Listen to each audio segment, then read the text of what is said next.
Hello and welcome to my channel Online Study. So guys, today in this video we are going to discuss a poem written by Thomas Hood and the poem is I Remember, I Remember. Okay guys, in this poem हमारे जो writer हैं जिनका नाम है Thomas hood, वो यहाँ पे poem के अंदर एक्सप्लेनेशन करते हैं अपने जीवन के बारे में कि जब वो छोटे बच्चे थे और जब वो बड़े हो गए हैं तो वो कंपेयर करते हैं दोनों ही स्टेट्स के बीच में कि जब वो छोटे बच्चे थे तो क्या था, उनकी लाइफ जो थी बहुत खुशियों से भरी हुई थी, लेकिन जब वो बड़े हो गए हैं तो उनकी लाइफ उसके बिल्कुल अपोजिट हो गई है। उनकी जो ज़िंदगी है वो टेंशन से भर गई है, स्ट्रेसफुल हो गई है। तो इस पोएम के अंदर जो पोएट हैं वो अपनी पुरानी यादों को, अपने बचपन की यादों को ताज़ा करते हैं और उन्हीं यादों का ये पोएम एक डिस्क्रिप्शन है। I remember the house where I was born, the little window where the sun came peeping in at morn. He never came a wink too soon, nor brought too long a day. But now I often wish the night had borne my breath away. Stanza का explanation करने से पहले हम difficult words को देख लेते हैं। So first word is peep. Peep का मतलब होता है to look at something quickly and secretly, specially through a small opening. किसी भी स्मॉल ओपनिंग के थ्रू किसी चीज़ को क्विकली, जल्दी से और सीक्रेटली देखना। अब जैसे कि ये लड़का एकदम से झांक रहा है, इसका मतलब होता है झांकना, ताक झांक करना।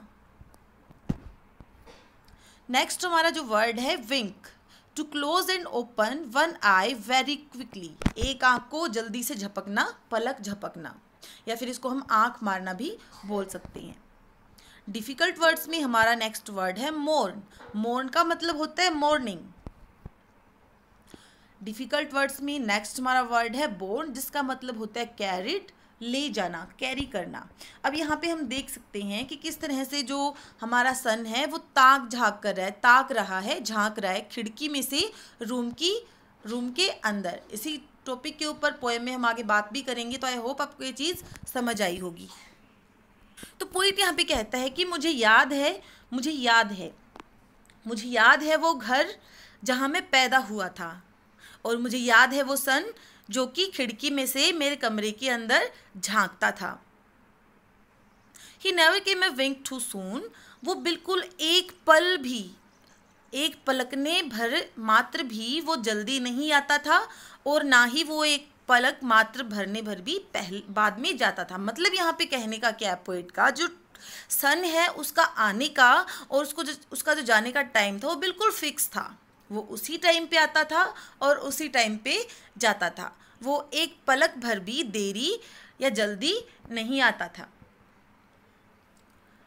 But now I often wish the night had borne my breath away.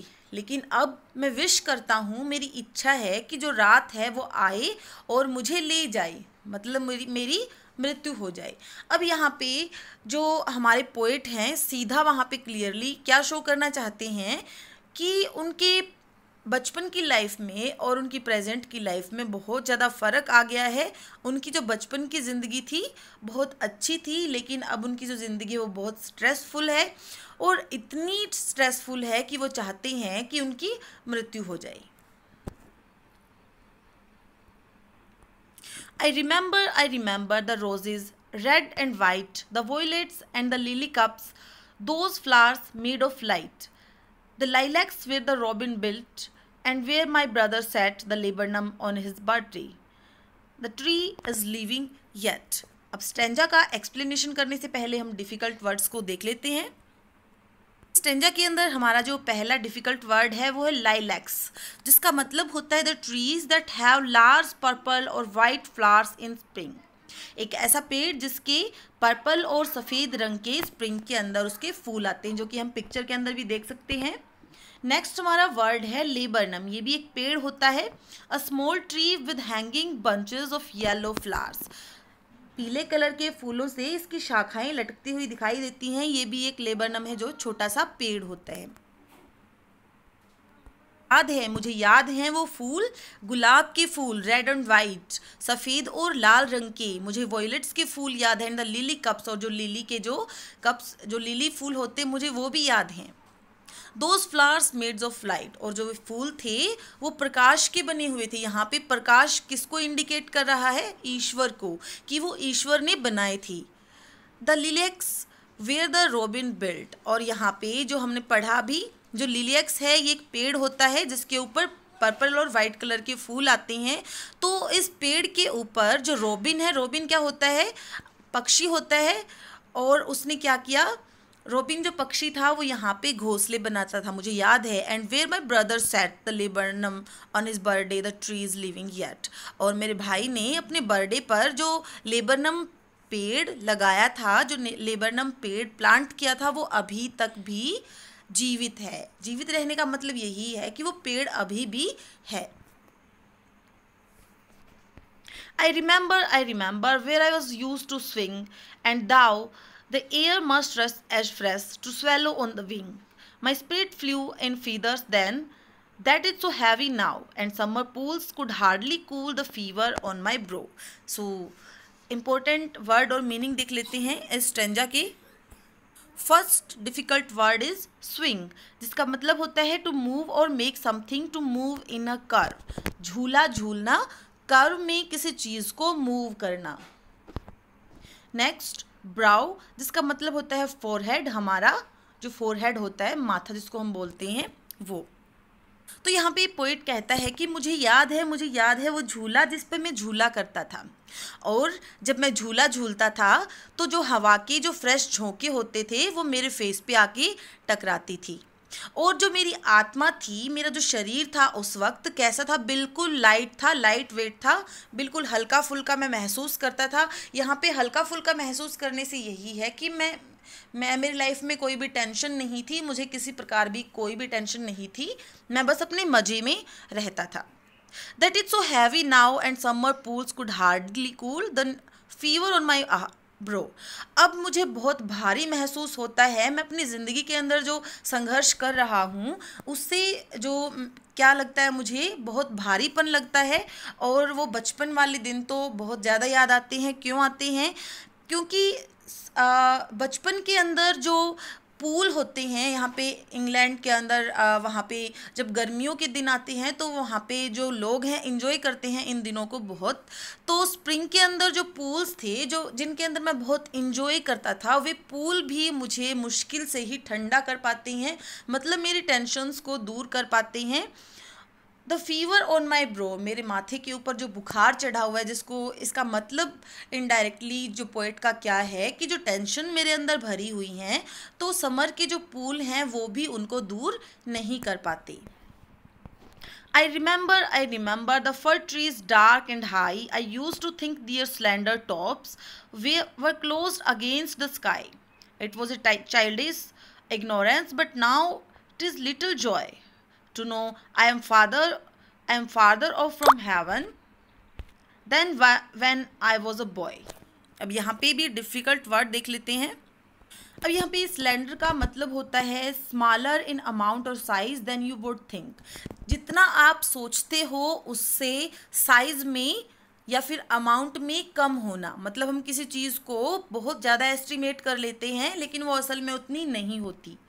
Next हमारा वर्ड है इग्नोरेंस, जिसका मतलब होता है ए लैक ऑफ नॉलेज, मतलब मूर्खता या फिर नॉलेज की कमी होना।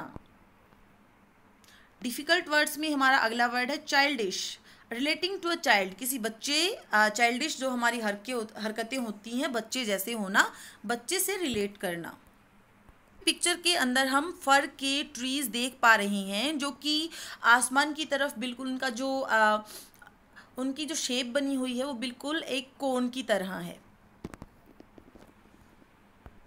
यहाँ पे जो पोइट है वो कहना चाहता है कि मुझे याद है वो पेड़ जो कि बिल्कुल डार्क और बिल्कुल ऊंचे ऊंचे थे। I used to think their slender tops, और उनकी जो टॉप्स थी ऊपर की तरफ, उनका जो कोन से बने हुए होते थे, उनको देख के पोइट को क्या लगता था कि वो हेवन को छू रहे हैं, कि वो स्वर्ग को छू रहे हैं। लेकिन it was a childish ignorance, हाँ ये सही है कि वो मेरे बचपन की मूर्खता थी कि वो जो पेड़ हैं वो असल में स्वर्ग को नहीं छूते, लेकिन मुझे जो एंजॉय मिलता था इस मूर्खता में, अब यहाँ पे बड़े होने के बाद मुझे रियलिटी का तो पता चल गया है कि रियलिटी क्या है। लेकिन रियलिटी जानने के बाद मेरी जो ज़िंदगी है वो दुखों से भर गई है। लेकिन जब मैं मूर्ख था, छोटा बच्चा था, जब मैं अनजान था, तो उस अनजानेपन में भी मुझे खुशियों का अनुभव होता था। तो रियलिटी जानने के बाद तो ज़िंदगी और भी ज़्यादा टेंशन से भर गई है। और अब मुझे पता चल गया है कि मैं तो आकाश से या फिर मैं तो स्वर्ग से बहुत दूर हूँ। और जब मैं छोटा बच्चा था तो मैं आकाश के स्वर्ग के बिल्कुल पास था। सो गाइस, यहाँ पे हमने पोएम के अंदर देखा कि जो पोइट हैं वो अपने बचपन को याद करते हैं कि उनके जो बचपन के दिन थे वो बहुत ही अच्छे थे। और बड़े होने के बाद जब उनको रियलिटी का पता चला, ज़िंदगी की सच्चाई का पता चला, तो उनको पता चला कि किस तरह से जीवन में संघर्ष करना पड़ता है जीने के लिए। और अब वो जीना ही नहीं चाहते हैं, उन्होंने उम्मीद ही खो दी है, या फिर वो चाहते हैं कि अपने बचपन में वो दोबारा चले जाएं, या फिर उनकी डेथ हो जाए। आई होप आपको ये पोएम समझ आई होगी। अगर पोएम से रिलेटेड आपको कोई भी प्रॉब्लम है तो आप मुझे कमेंट बॉक्स में बताना। आज के लिए इतना ही। Thank you. Have a nice day.